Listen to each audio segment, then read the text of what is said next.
Bien, voy a intentar hacer lo más breve posible, pero como vieron, ya que yo hablaré esta mañana acerca de la incidencia política para la inclusión social y el ejercicio de derechos de las personas con discapacidad. Entonces, ya voy a tratar de hacerlo lo más breve posible. Aquí tengo una diapositiva con la foto de un letrero en una protesta sobre los derechos de las mujeres, que dice: sal de Itaca, Penélope, el mar también es tuyo. Bien, ese es más o menos el desafío. Ya, a ver si alguien leyó la Odisea, ¿ya? Sí, para entender bien el contexto, ¿ya? Pero ese es el desafío de nosotras también, las personas con discapacidad, ¿no? Salir al mar abierto, ¿ya? Y reclamarlo como derecho, porque también es nuestro. Bien, bueno, ¿qué entendemos por incidencia política? Principalmente a nosotras, las personas con discapacidad en general. No somos vistas por los grupos también que se encuentran en situación de vulneración. O sea, somos excluidas de la vida social regular, eso ya lo sabemos, justamente es el motivo por el cual nos convocamos hoy día. Al ser excluidas no son vistas por la comunidad. Al no ser vistas, dejamos de ser reconocidas como parte de la comunidad y de la sociedad. Y al no ser reconocidas como parte de la sociedad, no es considerado un problema nuestra falta de acceso a bienes, derechos y servicios. Si no tenemos acceso a bienes, derechos y servicios, no hay manera de que realmente nos incluyamos en igualdad de condiciones en la sociedad. Estando entonces excluidos de la sociedad, nos mantenemos invisibles, invisibilizados, ¿ya? Y sometidos a constante discriminación estructural que se naturaliza como normal, entre comillas. Entonces nos encontramos con un ciclo de la invisibilidad. Ya yo no sé, ya si ustedes recuerdan, tienen la experiencia, ya cuando son pequeñas y pequeños, ustedes van entonces al transporte público, por ejemplo, o por la calle, y ven a una persona con discapacidad, ya, cuya situación de discapacidad es invisible, ya, y ustedes, la niña y el niño, ¿qué hace? Se le queda mirando. Oh, ¿ya? ¿Y qué hace la mamá o el papá? ¿Ya? No lo mires. ¿Ya? ¿Qué aprendemos nosotros? Es malo mirar esa diversidad, esa divergencia corporal o funcional. No tenemos que mirarla, hay que ignorarla. ¿Ya? Entonces, ¿qué pasa? Familias esconden a las personas con discapacidad con vergüenza dentro de sus casas. Ya, si no somos visibles, entonces las personas con discapacidad no somos percibidas una vez, entonces la sociedad no se preocupa de darnos acceso a bienes y servicios y continúa el círculo entonces. Sin acceso a bienes y servicios no hay inclusión. Y la discriminación y la falta de conciencia por parte de la comunidad en relación a nuestras necesidades específicas sigue siendo totalmente ignorada e invisible, y así continúa el círculo de la invisibilidad. Por otro lado, constantemente se dice que las personas políticas son quienes toman las decisiones. Esas decisiones se toman en las esferas políticas. Entonces, en nuestras comunidades nosotros no queremos saber de política. Muchas veces pensamos que la política es algo de los partidos políticos, algo que solo pueden hablar la gente que está en el gobierno, que tiene poder político. Ya, pero para poder comprender bien lo que significa la incidencia política, nosotros tenemos que dejar primero de tenerle miedo a la política y entrar realmente de lleno a reconocer que las personas con discapacidad somos personas sujetas políticos. Todas las relaciones y dinámicas sociales son políticas, desde lo que se vive en la casa hasta el gobierno. Cuando se cree que la política es únicamente privilegio de quienes están en los gobiernos o de los partidos políticos, seguimos manteniendo y justificando la inclusión. La política es negociar los diferentes intereses colectivos, tomar decisiones y administrarlas. Es planificar cómo se usarán los recursos de nuestro país o nuestro municipio. Determinar quiénes van a tener acceso a los recursos y a las oportunidades. Y las personas con discapacidad, así como de otros grupos vulnerados, tenemos el derecho de participar en la toma de decisiones de todos los asuntos políticos que nos conciernen como personas ciudadanas de los países. Entonces tenemos dos ámbitos de la política formal, que se desarrolla en las asambleas, el Congreso Nacional, los partidos políticos, el gobierno, el Consejo Municipal, los consejos regionales, las agencias internacionales, ¿ya? Y también dentro de las políticas públicas, la planificación y los recursos públicos. Pero también tenemos la política informal, que se refiere a lo que sucede dentro de la sociedad civil, las familias, las comunidades y las organizaciones de todo tipo, y cómo nosotros tenemos incidencia en las decisiones que se toman en la política formal.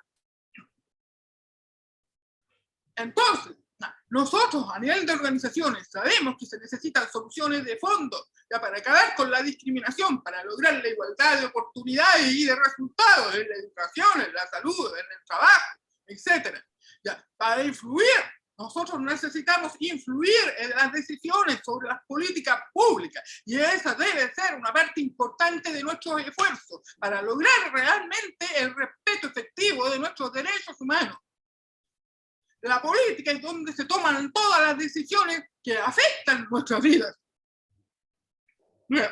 Entonces, la incidencia política es el proceso de participación política permanente, consciente, para cambiar las políticas públicas, las prácticas, las ideas, los valores, los estigmas que mantienen la desigualdad, los prejuicios y la exclusión de una manera estructural. La incidencia política fortalece la capacidad de la ciudadanía como tomadores de decisiones, construye instituciones de poder más transparentes, más democráticas y más equitativas. La incidencia política nos ayuda a influir en las personas que diseñan, deciden y ejecutan las políticas públicas para lograr que cumplan con su responsabilidad de garantizar nuestros derechos humanos y de responder a nuestras necesidades y a generar una inclusión social, ¿no?, y ciudadana efectiva. Bien, entonces, ¿por qué necesitamos hacer incidencia política? Para resolver problemas y necesidades, especialmente relacionadas con nuestra exclusión estructural, para promover y fortalecer la democracia a través de nuestra participación activa como ciudadanas en los procesos de toma de decisiones, en los temas que nos atañen, de manera transversal e interseccional, para fortalecer las organizaciones de personas, ¿ya?, con discapacidades y otros grupos en situación de vulneración, y potenciarlas política y socialmente, trabajando juntas. Bien, esto a nivel de marco general en torno a lo que es la incidencia política. Ahora voy a decir, tengo entendido que tengo tiempo hasta las 10:30, así que voy a mencionar las 10 reglas de oro de la incidencia política a través de un análisis de los errores y de los aciertos. ¿Bien? Primero, lanzarse a una campaña de incidencia política sin saber lo que dicen los partidos políticos, las entidades de gobierno y los demás actores. Esto significa lanzarse sin mapa, partir sin un mapa. Si nosotros no tenemos, si nosotros no tenemos un conocimiento ya claro del escenario donde queremos incidir políticamente, no vamos a saber si nuestros argumentos y nuestra estrategia va a ser bien recibida. Acierto, conocer bien el terreno donde vamos a trabajar, informarnos, hacer un mapa de las y los actores que toman decisiones en ese terreno y de sus posibles reacciones.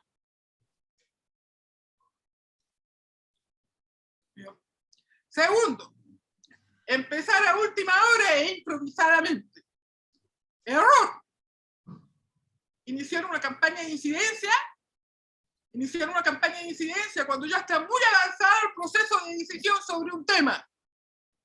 Por ejemplo, cuando aparece la noticia de la propuesta de una política pública en los medios de comunicación, eso ya es demasiado tarde. El acierto, hay que estar informado previamente de que la institución pública X está empezando a valorar el impulso de una política, un programa, una ley, o porque en el plan de gobierno del partido ganador en las elecciones se está planteando el tema X, entonces hay que darle impulso. Hay que trabajar planificadamente, con objetivos bien definidos y con anticipación para reaccionar oportunamente y rápidamente también. por ejemplo, ahí, también en el proceso de escritura de la convención, donde yo también participé, tuve la oportunidad de participar, ahí nosotros trabajábamos en las mañanas antes de las reuniones formales, ¿ya? Y en las noches después de las reuniones formales, preparando lo que se iba a discutir al día siguiente con nuestra estrategia y nuestras propuestas de articulado para llegar a tiempo y oportunamente con la propuesta y así decidir en la Convención de Naciones Unidas por los Derechos de las Personas con Discapacidad. Si esa convención es ahora lo mejor que tenemos en términos de reconocimiento de derechos de las personas con discapacidad, es porque las personas con discapacidad estuvimos ahí en Naciones Unidas, incidiendo políticamente entre los representantes de los gobiernos, educándolos sobre nuestros derechos y nuestras necesidades y reaccionando oportunamente a tiempo con la propuesta de articulado para que fuera adoptada por los estados y aceptada a nivel de asamblea. Bien. Ahora otra cosa, por ejemplo, ya no nos oyen hablar de buenas noticias. Un error es cuando buscamos y entramos en contacto con diputados, senadores, otros tomadores de decisiones y gobierno, solo cuando tenemos un problema, y con una actitud de reclamo constante, de demanda y reclamo constante, en vez de mantener también un contacto continuo, construir relación con los tomadores de decisiones. Y cuando ellas y ellos toman decisiones positivas, no elogiamos a quienes tomaron la decisión. El acierto para la disidencia política es mantener comunicación permanente con los tomadores de decisiones, diputados, asesores, ministros, técnicos del gobierno, que estén interesados en escucharnos en nuestros temas o que tienen incidencia en la toma de decisiones sobre nuestros temas y que por lo tanto con ellos necesitamos construir relación. Y también para identificar quiénes son aliados a nuestras causas y nos pueden ayudar a decidir sobre otros tomadores de decisiones. Hay que tener una actitud proactiva, propositiva, no basta solo con demandar, hay que proponer inmediatamente, al mismo tiempo hay que proponer. Elogiar oportunamente cuando se impulsa una iniciativa o se toma una decisión hacia una política que es realmente inclusiva o favorece nuestros derechos humanos o los reconoce. Cuarto, hacemos lo que siempre hemos hecho, o sea, vamos hacia la solución conocida, porque no nos queremos arriesgar a salir de nuestra zona de confort. Un error, por ejemplo, cada año organizamos la misma campaña en la misma fecha, con los mismos métodos, la misma estrategia. Nadie se sorprende, no cae en las noticias, no está adaptado a la realidad actual. Acierto. Organizar campañas novedosas, creativas, que atraen la atención, ya que usan los canales y los medios que actualmente se utilizan, que se puedan convertir en noticias y que no se centren solamente en demanda. Punto 5. Andamos de puntillas. Error, pensar que la influencia política debe pasar en secreto, cuando en realidad debemos desarrollar acción simultánea, acciones de incidencia pública, formación de opinión pública, dando publicidad al trabajo positivo que realizamos. El acierto es que debemos cacarear lo bueno que hacemos, debemos publicitar lo bueno que hacemos. El punto 6. Pensamos, Dios los cría y el diablo los junta. El error significa aquí que cuando colaboramos con quienes siempre hemos colaborado, es decir, nuestra zona de confort, operando con el sesgo de afinidad, quienes se parecen más a nosotros, con ellos trabajamos. En lugar de atrevernos a crear nuevas relaciones y alianzas, e incluso con aquellos que están más lejanos a nuestros pareceres, con la posibilidad de obtener, o con nuestras causas, con la posibilidad de obtener una publicidad conjunta, de influir en la política o de generar objetivos comunes que nos permitan cambiar el status quo. El acierto es desarrollar nuevas relaciones y alianzas con sectores y grupos con los cuales no nos hemos relacionado antes. Entrar en la alianza, por ejemplo, con otras organizaciones de la sociedad civil, por ejemplo, las redes de empresas, los sindicatos, por ejemplo, los equipos de profesorado para promover la educación inclusiva, las redes de empresas, los sindicatos para promover el trabajo inclusivo, y así sucesivamente, ir buscando las organizaciones de derechos humanos en general, las organizaciones de derechos de personas afrodescendientes, las organizaciones de derechos de personas indígenas, ¿ya? Para ir generando objetivos comunes por causas que pueden ser comunes. Número 7. Creamos nuevos adversarios en vez de nuevos amigos. Esto es más o menos muy similar a esto de no se casan las moscas con vinagre. Estamos tan predispuestos a un conflicto que forzamos a otros actores, ese es el error, forzar a otros actores a ponerse a la defensiva. Creamos adversarios cuando lo que debemos hacer es buscar lo que tenemos en común y nos une. El acierto, entonces, evitar entrar en conflicto con los grupos, más bien buscar la comunicación, lo que tenemos en común, la posibilidad de alianza.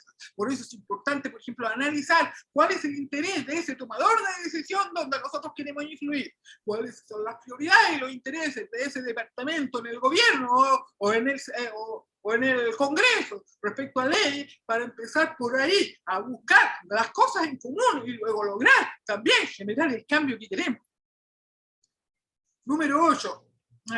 Sabemos ir a la capital, pero no sabemos dónde está el terminal de autobuses.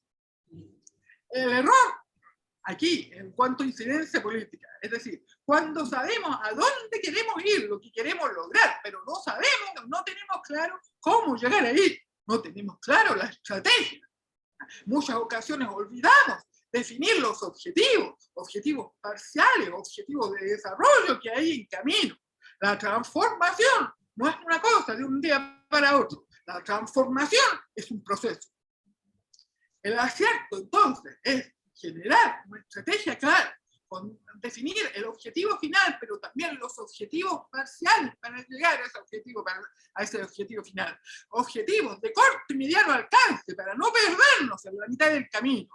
Eso, además de tener bien claro los grandes objetivos del trabajo de incidencia, y también de revisar los objetivos parciales, ¿ya? Para ir viendo si de acuerdo al contexto que es cambiante, todavía funcionan o debemos replantearlo. Y así sucesivamente. La incidencia política tampoco es una cosa de un día para otro. Requiere una planeación, ¿ya? Y muchas veces requiere de tiempo. Punto 9. Creemos que quien decide es quien realmente toma las decisiones. No. Error. Cuando nos sentimos satisfechos de lograr una reunión con un ministro, con un diputado, con el top persona dentro del gobierno, ¿ya? Y para que nos escuchen y preparamos el asunto, ¿ya? Y pensando que va a influir en el resultado. Lo cierto es, ¿ya?, que en la realidad, en política, quienes toman las decisiones sobre temas específicos como nuestros temas, no siempre el ministro, ni la autoridad, todo, son los técnicos detrás del ministro, ¿ya?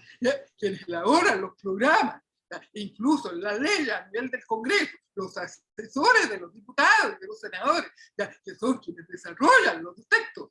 Con ellos tenemos que hablar. Hay que identificar quiénes son los que están realmente ya involucrados en la escritura, en la preparación, en el diseño de la propuesta, la política, los programas, los proyectos, para influir sobre ellos y ellas, y ahí lograr realmente los resultados concretos. Punto 10. Somos máquinas de demanda en vez de proveer soluciones. Es lo que yo ya dije antes. El error de llegar solamente a presentar demanda, y hay muchas veces también otro error, es presentar demandas mirándonos el ombligo, es decir, mi demanda y no la de otro grupo, de las personas, por ejemplo, la demanda del colectivo de personas sordas, ya, pero no me importa la demanda del colectivo de las personas ciegas, ni del colectivo de las personas con discapacidad física. Entonces, ya, vamos con las mismas demandas, ¿no? En vez de ayudar a los tomadores de decisiones a cumplir las promesas que hicieron en campaña. El acierto en este caso es, uno, no saturar de demanda a los tomadores de decisiones. Hay que llevarles propuestas concretas de solución. Segunda cosa, trabajar interseccionalmente y trabajar en alianza, llegar con demandas que puedan ser ya, compartidas, ya, con demandas y propuestas que puedan ser compartidas por varios grupos, ya, colectivamente, lo cual va a ser mejor recibido también por tomadores de decisiones. Esto a nivel de las 10 reglas de oro, ¿ya?, sobre la incidencia política. Y como no tengo mucho tiempo, voy a pasar para un último tema muy importante, que son los desafíos generales. Los desafíos generales, desde la perspectiva de la sociedad civil, de organizaciones, de personas con discapacidad y de otros grupos en situación de vulneración, más también desde de las autoridades o tomadores de decisiones que diseñan las políticas públicas, es pensar que el problema de la inclusión se centre todavía en la persona que es diferente o el cuerpo divergente y no en la sociedad. Segundo, el seguir mirándonos el ombligo, nuestro objetivo particular, ¿sí?, la capacidad de articular alianzas tras objetivos comunes más amplios. Tercero, seguir justificando la exclusión bajo los argumentos de no estamos preparados. ¡Ay, que es muy difícil, todavía no! Hay que esperar hasta que lleguen todos los recursos. No, la inclusión la debemos hacer ayer. No se espera. Otro, la multiplicidad de instrumentos, indicadores, cuando generamos data o evidencia para la incidencia política. La data o la evidencia para la incidencia política es fundamental. Entonces, cuando tenemos demasiados múltiples instrumentos e indicadores, se duplican los esfuerzos. Necesitamos estandarizar, transversalizar e intersectorializar la data que generamos para generar la incidencia política. Es importante también tener en claro la necesidad de articular activamente informes sombra para el sistema interamericano de derechos humanos, así como para el sistema internacional. Tener claro fuentes y métodos de verificación sobre la data y comparación que sean exigibles a los gobiernos. El monitoreo nacional, artículo 33b de la Convención de Naciones Unidas por los Derechos de las Personas con Discapacidad, debe ser instalado de manera autónoma e independiente en el país. La recolección de evidencia y una incidencia basada en evidencia. Finalmente, interseccionalidad. Las opresiones no son aisladas. Las opresiones están correlacionadas. Es necesario exigir nuestro respeto de los derechos de manera interseccional. Y con esto finalizo. Muchas gracias por la oportunidad de poder conversar con ustedes.